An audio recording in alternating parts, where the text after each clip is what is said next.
Hey guys, what is up? Welcome back to my channel. My daughter's gonna be in this video just because nobody else can watch her and I have to do what I gotta do. So you're gonna see her head and eyes pop out a little bit. Let's just jump right into the video. I'm gonna be speaking on my experience at the location I worked at. Keep in mind that all of these amazing lash studios are franchised owned, but they are owned by different people, so the rules might be a little different, but the requirements are pretty much still the same as what I was told.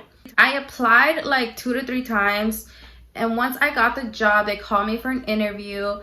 They pretty much ask you basic questions that they would ask you at any other job, and then they give you a mannequin head and they tell you, show them your placements and everything like that. From there, that's really when they decide if they want to give you a shot or not. Also, they do not require you to have a certification. Other salons, or at least when I wanted to start working in the industry, they required me to have a certification.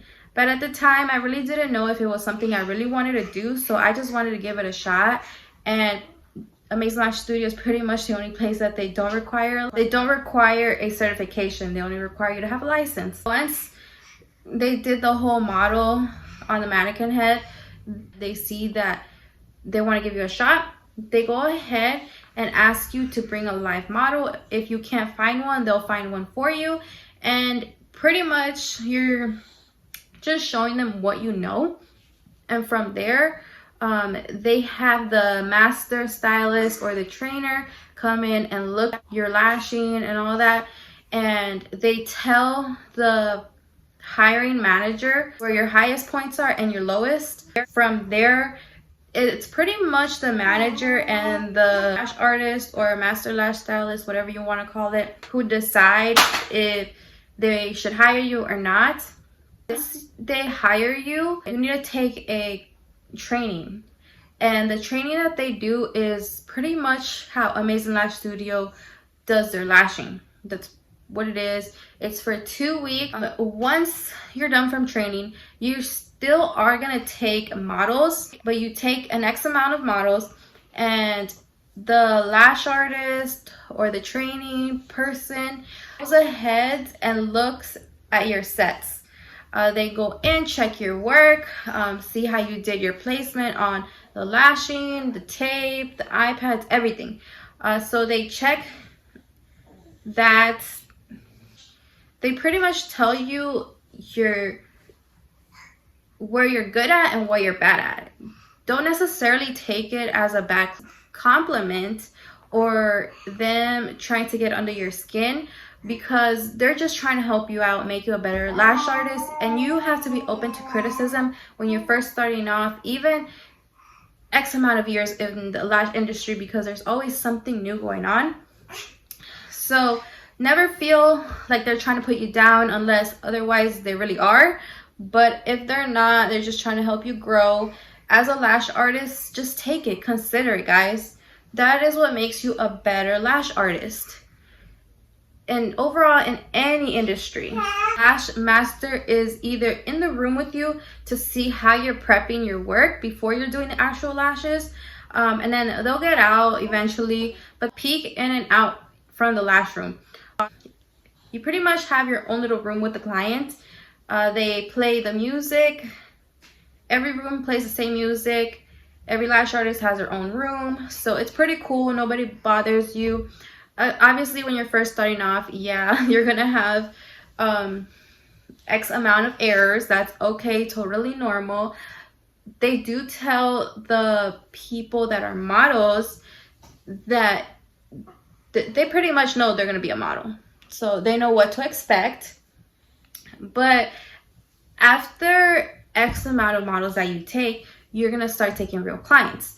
And with the real clients, pretty much you don't want to tell them that you're just starting off as a lash artist, because most of them are not going to want you to lash them, to even touch their lashes. So don't say that you're just starting off. If they ask you how long have you been lashing for, just tell them, oh, over a year, you know, or just fake it pretty much until you make it. That's what you have to do.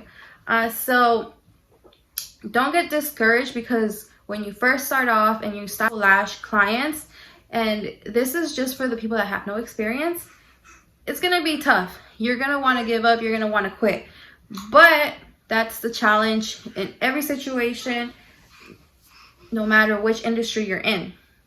So just keep pushing. Like I said, take it in a good way. If you have a problem in a certain area, try to fix it.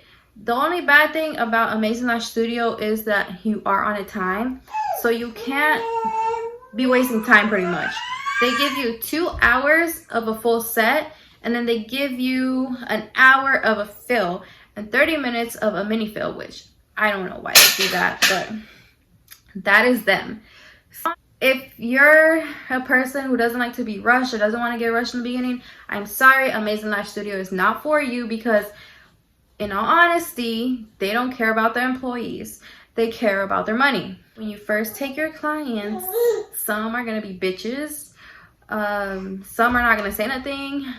But you will have your good clients and your bad experienced clients. Just telling you that right now. But pretty much it's pretty simple. Like, pretty explanatory. They just lay there, you lash them, and yeah, you don't want to waste time when you're lashing them when you stop taking your lash models. Now, pay rate. So if you're trying to make or think that Amazing Lash Studio pays you really well, let me tell you, they don't. Where I worked at, they pay $10 an hour, $7 commission per set, depending on if it's a fill or a full set. You get commission off retail, but it's so little, guys, not even worth it. But like I said, if you want the experience, go for it. They make you sign a non-compete contract. Honestly, if you end up leaving, there's no way they're gonna know unless you take a client from the studio and the client tells them, or it's pretty much how they're gonna know. It's not like they really check, but either way, be careful. Don't take my advice.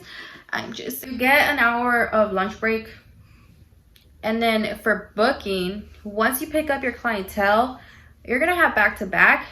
For booking, you only have 5 minutes max to get your client up from the bed, the front of the desk, and you go back to your room, set up before your next client, and take them back in. Some clients are pretty like okay if you're running a few minutes late, like max 5-10 minutes. Another big thing I want to tell you guys is if a client is running late to their appointment, they don't care. They're still gonna book them. Even if they're like 20-30 minutes late, they're still gonna want to book them, but you have the chance to say if you want to take them or not. But most of the times they don't care. They want you to take the client either way. Another thing, this didn't happen to me, but I have heard it from other studios, is that girls will criticize your work working there. Don't get offended. They're just hating. You still continue to do your own thing. Like I said, you're there for work, you're there for experience. You're not there to make friends and chit chat, you know, and get drinks. No, that's not what it's about. It's for you to get your experience. Me personally, I never experienced that, because where I worked at, every girl was just pretty much in their own little world, in their room. And like I said, everybody gets their own little room. So most of the time, we're just in there in our phones when we didn't have no clients. I never personally had a really bad experience. I did end up leaving the studio because at the time, that's when COVID happened. So I was pregnant and I was like 6 months. I was gonna go back, but I was pretty huge for the tables and the chair, so it was uncomfortable, and I just never went back to lashing again. I took a break because obviously I had my baby, and then after I had my baby, I did plan on going back, but management sucked now, so I was like, I'm just gonna do it on my own. I only have like 6 months of experience working there, but I pretty much knew the basics, and that's all that you really need to know, and just practice a lot. I personally just did classics and volume, but I had used pre-made fans, and you know, YouTube is out and all these other stuff. is out. So I pretty much learned off YouTube, practicing a lot, following people on Instagram that inspire me. So I pretty much learned on my own, making my fans and stuff. Sorry that I keep switching angles, guys. I just have my daughter here, and where I have you set up, my phone drops. So sorry. Like I was saying, I just never ended up going back. I learned off YouTube, and even though people say that YouTube is not a proper way of education, whatever, guys, if it's on the internet for free, then why are you gonna spend X amount of money when they're just gonna teach you the same thing and you're just gonna get a certification? Now, I'm not saying don't get certified, but at least take 1 or 2 courses. Lash extension volume, pretty much. That's pretty much what you need. And pretty much states only require you to have your license, if not your certification. So keep that in mind. I know a lot of people are going to go against it, but I honestly don't care. This is my channel. If you don't like it, if you don't like me, don't subscribe to my channel and don't watch my videos. That's all I have to say. But use all the platforms you have, like TikTok, Facebook groups, YouTube, all of those platforms. They help you out a lot. Just practice, even if that means sometimes doing some sets for free. With that being said, guys, I hope you guys like this video. I hope the video was very informative for you guys. I hope to see you in my next video, and I'll talk to you next time. Bye.